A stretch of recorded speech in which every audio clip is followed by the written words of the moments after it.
Hello YouTube, and welcome to a United Logistics and Military Corp, or ULMC, ship guide video for March 2016, after we've just had a free flight week. I'm going to be looking at the Aurora series in this video and how we are thinking as of right now as Persistent Universe Alpha 2.2.x is released, how these ships are looking like they're going to fit within our organization. So keep that in mind as we go through all of the current flyable variants. First up is the Aurora LN, or the Legionnaire. This is the Militia Patrol Combat variant of the Aurora lineup. It is a unique hull, and its standalone price as of March 2016 is $35. If you have an Aurora MR that came with your default $40 pledge package over the years, you can upgrade to this variant for $10 more. And when it is available, I highly recommend doing so if you can scrounge around an extra 10 bucks, because I think out of the box it offers the best value for the money when it comes to any combat platform currently available in the game. Now, for that extra $10, you get a slightly better power plant out of the box. You additionally have the capability of mounting a size 3 shield, which I believe currently it does come with a size 3, but that's all subject to change. It also has a little bit more armor and mass, therefore it also has a little bit more beefier engine to counteract that mass and maintain the same current cruise speed and combat maneuvering speed as the other Auroras. But his big claim to fame and what makes it a unique hull, meaning you cannot upgrade from, say, an Aurora MR to an LN via some sort of upgrade kit, you actually have to physically buy a separate ship in order to get the LN, is that it has 4 guns and it does come with missiles by default. The 4-gun mounts are 2 size 2 fixed and then 2 size 2 gimbaled right now, and you can take those gimbals off and put size 3 fixed. I personally prefer to fly with fixed weapons. Some people do, some people don't. I recommend it on this platform.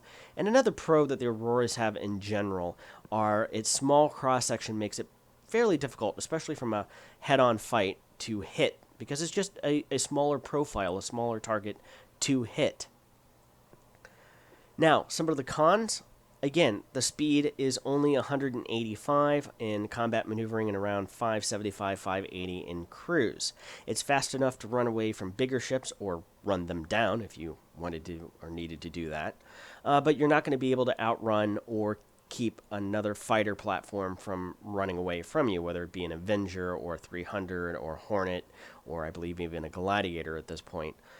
All of those ships will be able to get away from you, and you will not be able to get away from them. So that is a negative. That being said, overall, in the hands of a capable pilot, it is a respectable combat platform. In fact, at its price point, it's probably the best combat profile or platform. And I've killed a number of ships larger and far more expensive than I've been in the LN over the course of the last year since they've been introduced. And I like it. The role within ULMC is expect to see the ship being used as a corporate escort vessel, basically out there for players within the organization to rent, lease, use if they're waiting for one of their ships to be replaced via insurance or we're going on a particularly risky run. It's top speed of 185. While we may not be able to track down enemy fighters, it should be enough to keep up with Hull series cargo ships or Banu merchantmen, things of that nature. Of course, we'll have to wait and see where those speeds end up topping out, but I suspect they're not going to be much faster than a Constellation or a Freelancer, probably around that range, around 150 and or less. So expect to see it being utilized in a combat escort role for our cargo ships. Next up is the Aurora Clipper, or the CL. This is the cargo-oriented variant, and as of March 2016, its cost is $45 standalone, or a $20 upgrade over the Aurora MR that came with the base package. Now, this is a ship that, frankly, we're going to have to go back and take a look at and revisit it at a later date.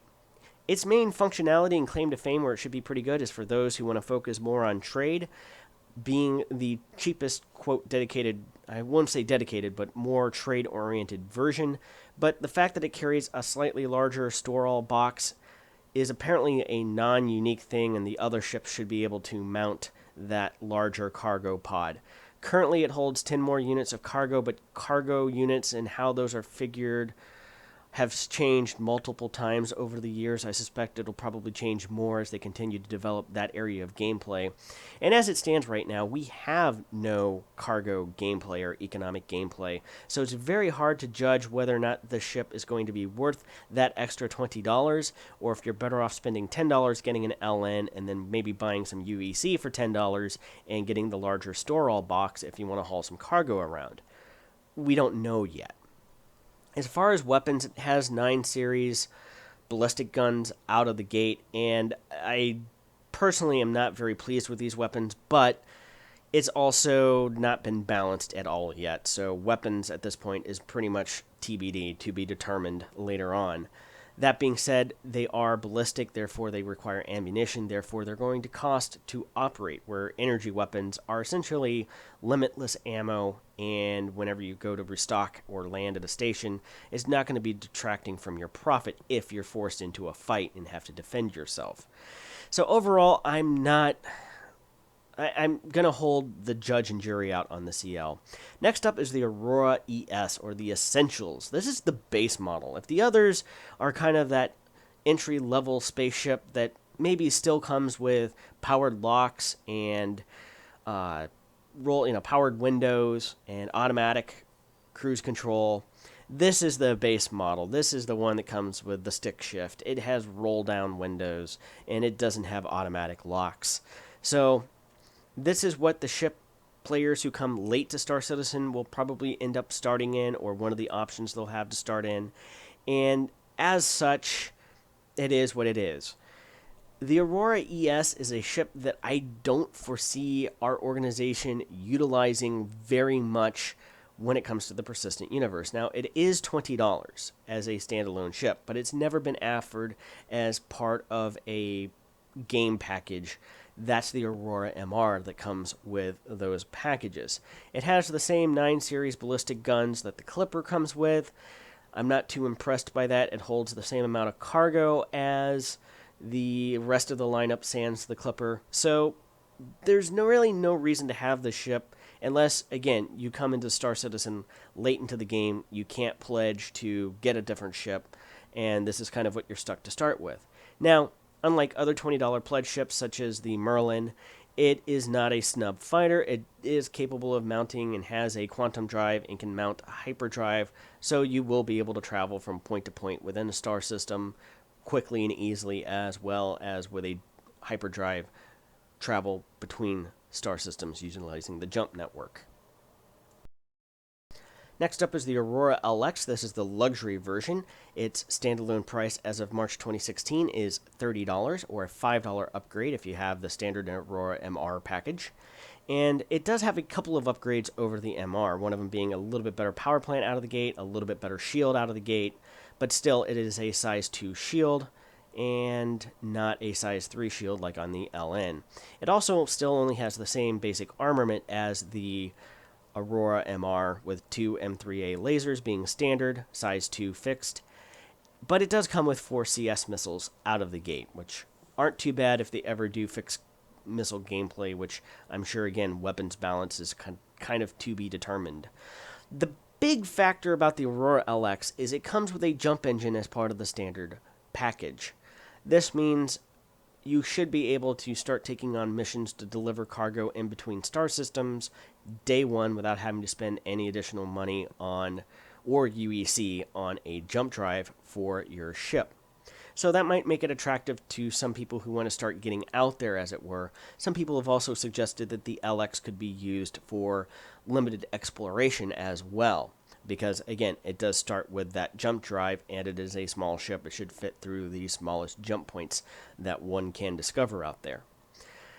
And I suspect that's probably the role most of the users will use it. Now, it does have rich Corinthian leather. It has a luxury interior, quote unquote, but that's mainly cosmetic. I don't think it really is going to buy you anything in terms of substantive gameplay.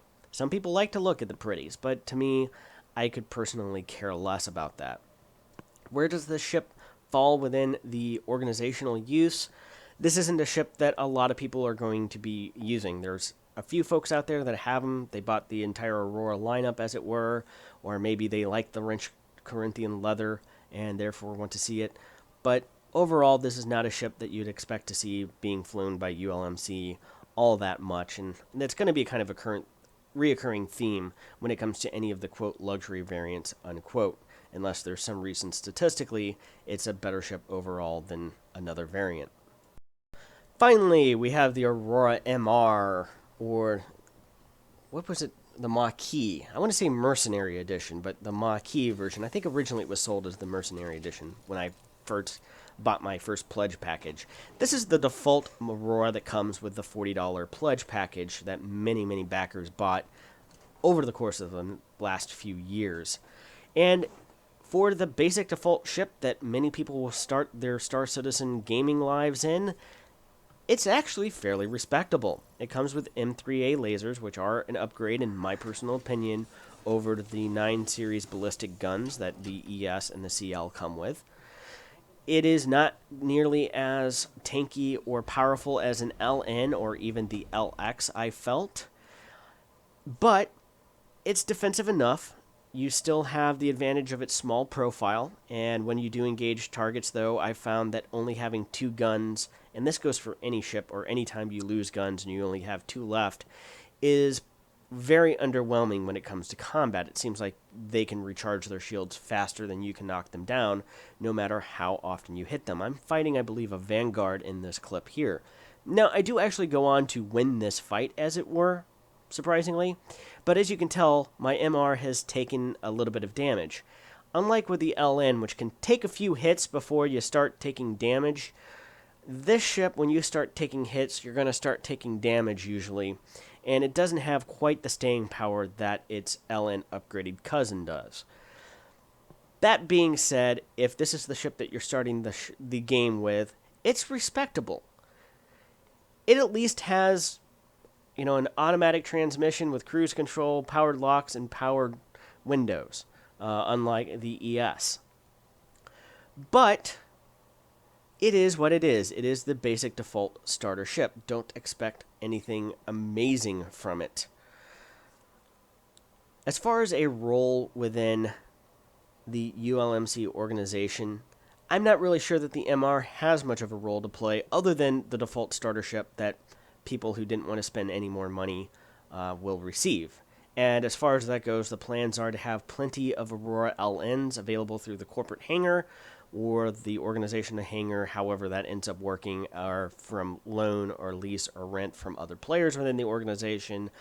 That if you're starting with an Aurora MR, we should be able to get you into an Aurora LN from day one and starting out, so you can use that ship until you can upgrade to something better or different. That's kind of my opinion on the Aurora series as of right now as a whole. If you have any questions or comments, be sure to leave them in the section below. I do not close the comment sections on my videos. Keep personal insults to a minimum, though. I will kick and ban you for basically no topics of conversation that move things forward as far as a discussion goes. But feel free to disagree with any of my points. I will usually respond and we can discuss those below. Thank you very much for watching, and I will see you next time.